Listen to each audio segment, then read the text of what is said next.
Guys এখন আমি চশমা পরেছি। বল আমি সমস্যাটা খুলে বল।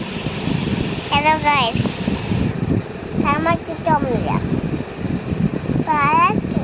সবাই যাই করবে, সবাই শেয়ার করবে, ফোন দিয়ে বল চশমা পরে কেমন লাগে।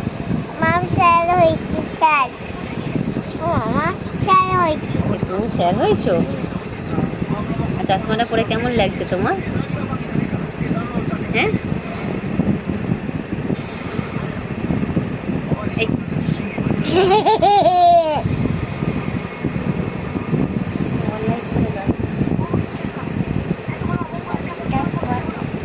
লাইক করে দাও। করে দাও। দাঁড়া এখন নাই। পকেটটা করতে গেল।